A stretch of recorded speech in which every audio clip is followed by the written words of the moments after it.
ఓం శాంతి. ఈరోజు మురళి డేట్ 21 ఫిబ్రవరి 2026. బాబా చెప్తున్నారు, మధురమైన పిల్లలు, నిద్రించిన మీ భాగ్యాన్ని మేల్కొల్పుకునేందుకు మీరు తండ్రి వద్దకు వచ్చారు. భాగ్యం మేల్కోవటం అనగా విశ్వానికి యజమానిగా అవ్వటం. ప్రశ్న: పిల్లలైన మిమ్మల్ని తండ్రి సమానము వివేకవంతులుగా తయారు చేయు ఆహారము లేక ఔషధము ఏది? జవాబు: మీ బుద్ధికి ఆహారము లేక ఔషధము ఈ చదువే. ఎవరు ప్రతిరోజు చదువుతారో అనగా ఈ ఔషధం తీసుకుంటారో వారి బుద్ధి పారసమైనదిగా అవుతుంది. బుద్ధివంతుల బుద్ధి అయిన పారస్నాథ తండ్రి మిమ్మల్ని తమ సమానము పారస్ బుద్ధి గలవారిగా తయారు చేస్తున్నారు. పాట: నా అదృష్టాన్ని మేల్కొల్పుకుని వచ్చాను. ఓం శాంతి. పాటలోని చరణాన్ని విన్నప్పుడు కూడా మధురమైన పిల్లలు రోమాంచితులు అవ్వాలి. సాధారణమైన పాటనే కానీ దీని సారం ఇతరులెవ్వరికీ తెలియదు. తండ్రి స్వయంగా వచ్చి పాట అర్థంను, శాస్త్రాలు మొదలైన వాటి అర్థంను తెలియచేస్తున్నారు.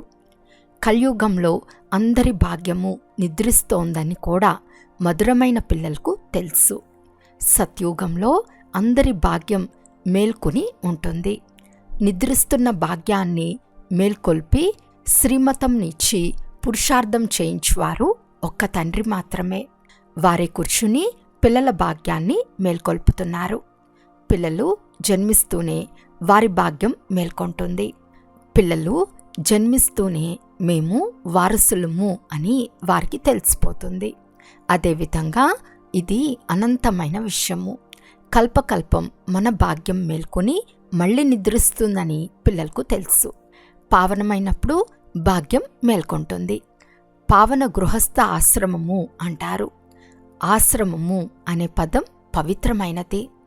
పవిత్ర గృహస్థ ఆశ్రమమునకు వ్యతిరేక పదం అపవిత్ర పతిత గృహస్థ ఆశ్రమము. ఆశ్రమము అని అనరు. అందరిది గృహస్థ ధర్మమే. ఇది జంతువుల్లో కూడా ఉంది. అవి కూడా పిల్లలకు జన్మనిస్తాయి. కావున జంతువులు కూడా గృహస్థ ధర్మంలోనే ఉన్నాయి. మనము స్వర్గంలో పవిత్ర గృహస్థ ఆశ్రమంలో దేవీ దేవతలుగా ఉండేవారమని ఇప్పుడు పిల్లలైన మీకు తెలుసు. వారిని సర్వగుణ సంపన్నము 16 కళ సంపూర్ణము అని మహిమ చేశారు. మీరు కూడా స్వయంగా పాడుతూ ఉండేవారు. ఇప్పుడు మనం మళ్ళీ మనుషుల నుండి దేవతలుగా అవుతున్నామని మీకు తెలుసు. మనుషుల నుండి దేవతలని గాయనం కూడా ఉంది. బ్రహ్మ, విష్ణు, శంకరులను కూడా దేవతలని అంటారు. బ్రహ్మ దేవతాయ నమః అని అంటారు. తర్వాత శివ పరమాత్మాయ నమః అని అంటారు. ఇప్పుడు మీరు దాని అర్థం కూడా తెలుసుకున్నారు. వారు కేవలం గుడ్డి నమ్మకంతో అనేవారు. ఇప్పుడు శంకర దేవతాయ నమః అని అంటారు.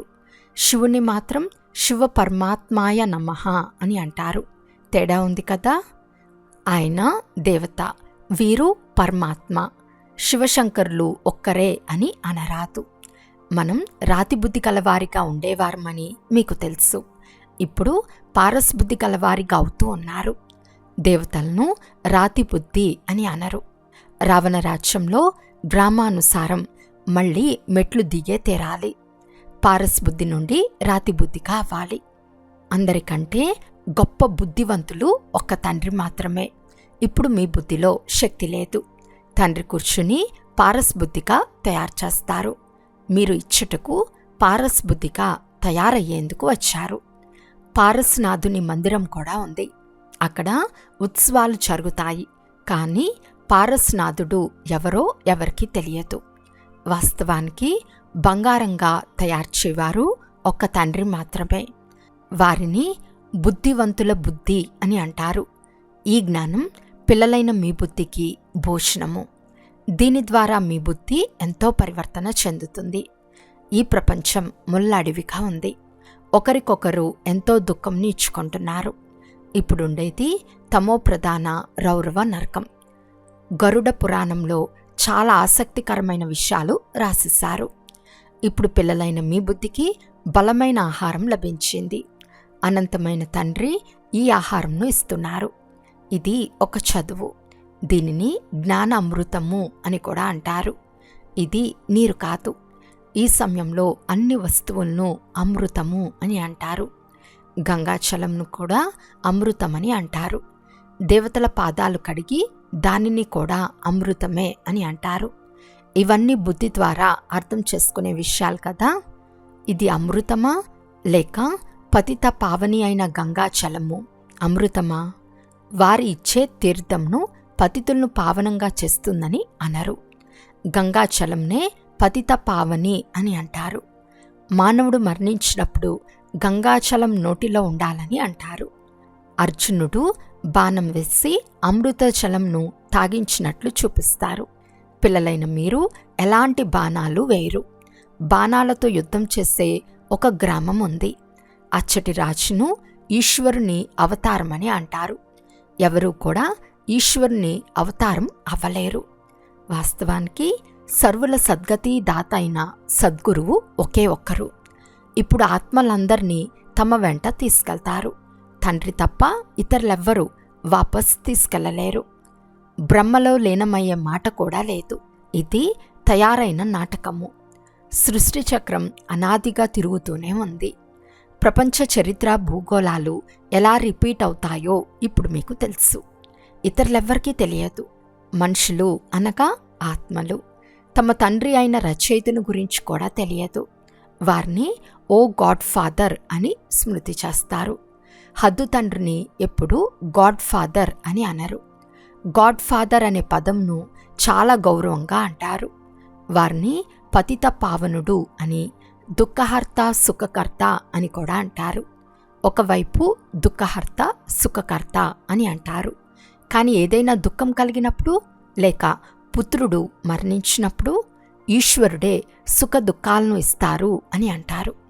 ఈశ్వరుడు నా బిడ్డను తీసుకెళ్ళిపోయాడని అంటారు. ఒకవైపు మహిమ చేస్తారు. ఏదైనా జరిగితే ఈశ్వరుని నిందిస్తారు కూడా. ఈశ్వరుడు సంతానం ఇచ్చారని అంటారు. అటువంటప్పుడు వారే తిరిగి తీసుకుంటే మీరెందుకు ఏడవాలి? ఈశ్వరుని వద్దకు వెళ్ళిపోయాడు కదా. సత్యుగంలో ఎప్పుడూ ఎవరు ఏడవరు. ఏడవలసిన అవసరం లేదని తండ్రి అర్థం చేయిస్తున్నారు. ఆత్మ తన లెక్కాచారాన్ని అనుసరించి ఈ శరీరం నుండి మరో శరీరంలోకి వెళ్ళి పాత్ర చేయాలి. జ్ఞానం లేనందున మనుషులు ఎంతగానో రోధిస్తారు. పిచ్చివారి వలె అవుతారు. ఇక్కడ తండ్రి అంటున్నారు, తల్లి మరణించిన హల్వా తినండి, నిర్మోహుల్గా అవ్వాలి. మనకు ఒక్క బేహద్దు తండ్రి తప్ప ఇతరులెవ్వరూ లేరు. ఇటువంటి స్థితి పిల్లల్లో ఉండాలి. మోహాచీత్ రాజ్ కథ విన్నారు కదా. అవన్నీ కట్టుకథలు. సత్యుగంలో దుఃఖమనే మాటే ఉండదు. అకాల మృత్యు ఉండదు. మనము మృత్యుపై విజయం పొందుతామని పిల్లలైన మీకు తెలుసు. తండ్రిని మహాకాలుడు అని కూడా అంటారు. మృత్యువులకు మృత్యువు. వారు మిమ్మల్ని మృత్యుపై విజయం పొందినట్లు చేస్తారు. అనగా మృత్యు మిమ్మల్ని కబలించదు. మృత్యు ఆత్మను కబలించలేదు. ఆత్మ ఒక శరీరాన్ని వదిలి మరొకటి తీసుకుంటుంది. దీనినే మృత్యు కబలించుట అని అంటారు. అంతేకాని మృత్యు అనేది ప్రత్యేకంగా ఏ వస్తువు కాదు. మనుషులు మహిమ చేస్తూనే ఉంటారు, కానీ వారికి అర్థం తెలియదు. అచ్యుతం కేశవం అని పాడతారు, కానీ అర్థం ఏమాత్రమూ తెలియదు. మనుషులు పూర్తిగా తెలివిహీనులైపోయారు. తండ్రి అర్థం చేయిస్తున్నారు. ఈ పంచవికారాలు మీ బుద్ధిని ఎంతో చెడిపేశాయి. అనేక మంది మనుషులు బద్రీనాథ్ మొదలైన యాత్రలకు వెళ్తారు. ఈరోజు 2 లక్షల మంది వెళ్ళారు, 4 లక్షల మంది వెళ్ళారు. పెద్ద పెద్ద ఆఫీసర్లు కూడా తీర్థయాత్రలకు వెళ్తారు. మీరు తీర్థయాత్రలకు వెళ్ళకపోతే ఈ బీకేలు భక్తి చేయరు, నాస్తికులు అని అంటారు. కానీ నాస్తికులు అనగా భగవంతుడంటే ఎవరో తెలియని వారిని నాస్తికులు అని మీరంటారు. తండ్రిని గురించి ఎవరికీ తెలియదు. అందుకే దీనిని అనాథుల ప్రపంచము అని అంటారు. పరస్పరం ఎంతో పోట్లాడుతూ గొడవలు పడుతూ ఉంటారు. ఈ ప్రపంచమంతా తండ్రి ఇల్లే కదా. బాబా ప్రపంచంలోని పిల్లలందరినీ పతితుల నుండి పావనంగా చేసేందుకు వచ్చారు. అర్థకల్పం పవిత్ర ప్రపంచం ఉండేది కదా. రాజు రాముడే, ప్రజలు రాముడే, షౌకార్లు రాముడే అని పాడతారు కదా. అక్కడ అధర్మం ఎలా ఉంటుంది? అంతేకాక అక్కడ పులి మేక ఒకే చోటు నీరు తాగుతాయని కూడా అంటారు. అటువంటి చోటు రావణుడు మొదలైన వారు ఎలా వస్తారు? అర్థం చేసుకోరు. బయటవారు ఇటువంటి మాటలు విని హేళన చేస్తారు. ఇప్పుడు జ్ఞానసాగర్లైన తండ్రి వచ్చి మనకు జ్ఞానంనిస్తున్నారని పిల్లలైన మీకు తెలుసు. ఇది పతిత ప్రపంచం కదా. ప్రేరణ ద్వారా పతితులను పావనంగా చేస్తారా? ఓ పతిత పావన రండి, వచ్చి మమ్మల్ని పావనంగా చేయండి అని పిలుస్తారు. కావున వారు భారతదేశంలోనే వచ్చారు. ఇప్పుడు కూడా జ్ఞానసాగరుడైన నేను వచ్చానని అంటున్నారు. ఒక్క శివబాబాలో మాత్రమే జ్ఞానం ఉందని పిల్లలైన మీకు తెలుసు. ఆ తండ్రి కూర్చుని పిల్లలకు ఈ విషయాలన్నీ అర్థం చేయిస్తున్నారు. శాస్త్రాల్లో ఉన్నవన్నీ కట్టుకథలే. వ్యాస భగవానుడు శాస్త్రాలు తయారు చేశాడని అనరు. ఆ వ్యాసుడు భక్తి మార్గానికి చెందినవాడు. వీరు వ్యాసదేవుడు. వారి పిల్లలైన మీరు సుఖదేవులు. ఇప్పుడు మీరు సుఖదేవతలుగా అవుతారు. వ్యాసుని నుండి, శివాచార్యుల నుండి మీరు సుఖవారసత్వంను తీసుకుంటున్నారు. మీరు వ్యాసుని పిల్లలు. కాని మనుషులు తికమక పడకుండా శివుని పిల్లలని అంటారు. వారి అస్సలు పేరు శివుడు. ఇప్పుడు తండ్రి అంటున్నారు, ఏ దేహదారిని చూడకండి. శివబాబా మీ సన్ముఖంలో కూర్చుని ఉన్నారు. ఆత్మను తెలుసుకోవచ్చు, పరమాత్మను కూడా తెలుసుకోవచ్చు. వారి పరంపిత పరమాత్మ శివుడు. వారే స్వయంగా వచ్చి పతితుల నుండి పావనంగా తయారయ్యే మార్గం తెలుపుతున్నారు. నేను ఆత్మలైన మీ తండ్రిని అని అంటారు. ఆత్మను అనుభూతి చేయవచ్చు, కానీ చూడలేరు. తండ్రి అడుగుతున్నారు, ఇప్పుడు మీరు మీ ఆత్మను అనుభూతి చేశారా? ఇంత చిన్న ఆత్మలో అవినాశి పాత్ర నిశ్చితమై ఉంది. ఇది ఒక రికార్డు వలె ఉంది. ఆత్మలైన మనం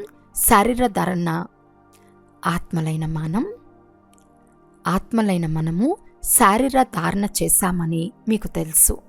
మొదట మీరు దేహాభిమానులుగా ఉండేవారు. ఇప్పుడు మీరు దేహీ అభిమానులుగా అయ్యారు. ఆత్మలైన మనము 84 జన్మలు తీసుకున్నామని మీకు తెలుసు. జన్మలకు అంతం లేదు. ఈ డ్రామా ఎప్పుడు మొదలైందని ఎవరైనా అడుగుతారు. కానీ ఇది అనాది డ్రామా, ఎప్పుడు నాశనం అవ్వదు. దీనిని తయారైన అవినాశి ప్రపంచ డ్రామా అని అంటారు. తండ్రి కూర్చుని పిల్లలకు అర్థం చేయిస్తున్నారు. చదువురాని పిల్లలను చదివించినట్లు చదివిస్తున్నారు. ఆత్మనే శరీరంలో ఉంటుంది. ఇది రాతి బుద్ధి వారికి భోజనము. బుద్ధికి జ్ఞానం లభిస్తుంది. పిల్లలైన మీ కొరకు బాబా చిత్రాలను తయారు చేయించారు. వీటిపై అర్థం చేయించటం చాలా సులభం. వీరు త్రిమూర్తి, బ్రహ్మ, విష్ణు, శంకరులు. ఇప్పుడు బ్రహ్మను కూడా త్రిమూర్తి అని ఎందుకంటారు? దేవదేవ, మహాదేవ అని అంటారు. ఒకరికన్నా మరొకరిని పైన ఉంచుతూ ఉంటారు. కానీ అర్థం ఏమాత్రం తెలియదు. బ్రహ్మ దేవతగా ఎలా అవుతాడు? ప్రజాపిత బ్రహ్మ ఇక్కడే ఉండాలి కదా. ఈ విషయాలన్నీ ఏ శాస్త్రంలోనూ లేవు. తండ్రి అంటున్నారు, నేను ఈ శరీరంలో ప్రవేశించి ఇతని ద్వారా మీకు అర్థం చేయిస్తున్నాను. ఇతన్ని నా వాణిగా చేసుకుంటాను. ఇతని అనేక జన్మల అంతిమంలో నేను ప్రవేశిస్తాను. ఇతను కూడా పంచవికారాలను సన్యసించాడు. సన్యసించు వారిని యోగి, ఋషి అని అంటారు. ఇప్పుడు మీరు రాజ ఋషులుగా అయ్యారు. 5 వికారాలను సన్యసించారు. అందువలన మీ పేరు మార్పు చెందుతుంది. మీరు రాజయోగులుగా అయ్యారు. మీరు ప్రతిజ్ఞ చేశారు. ఆ సన్యాసులు ఇల్లు వాకిళ్ళు వదిలి వెళ్ళిపోతారు.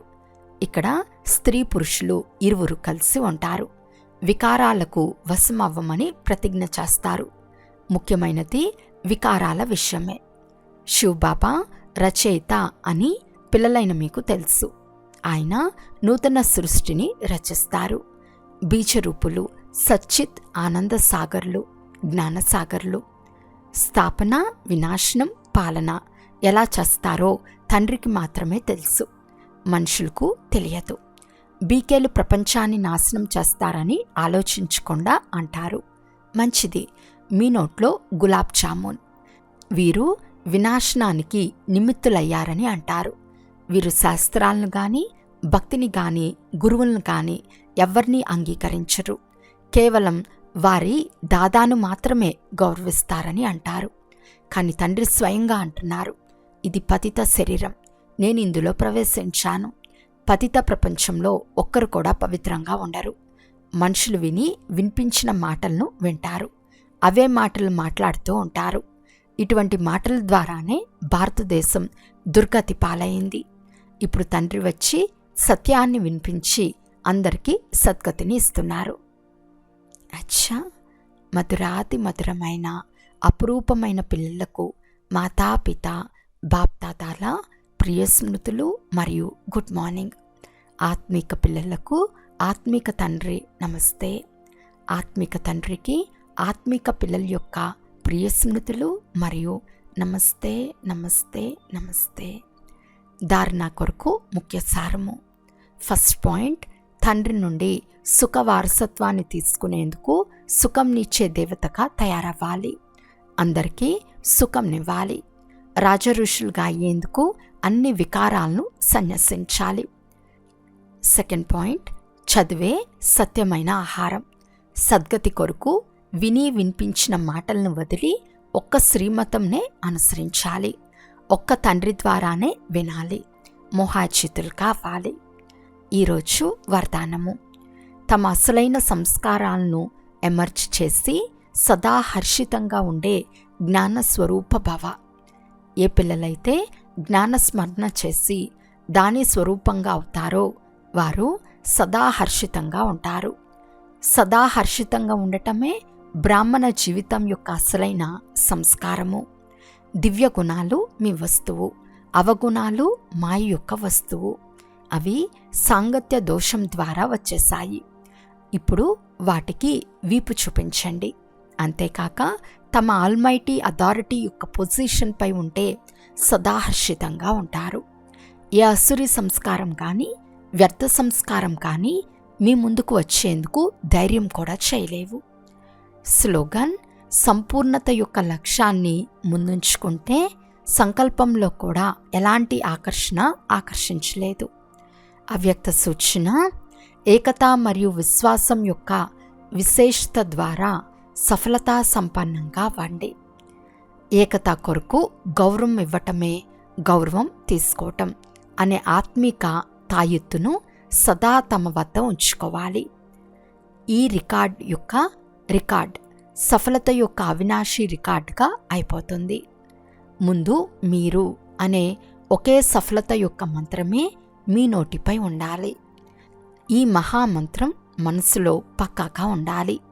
యథార్థ రూపం ద్వారా మొదట నేను అనే దానిని తొలగించి ఇతరులను ముందుకు నడిపించటమే స్వయం ముందుకు వెళ్ళటమని భావిస్తూ ఈ మహామంత్రాన్ని ముందుకు తీసుకెళ్తూ సఫలతను పొందుకుంటూ ఉండండి.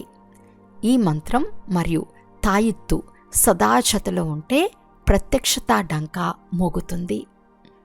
అచ్చా, ఓం శాంతి.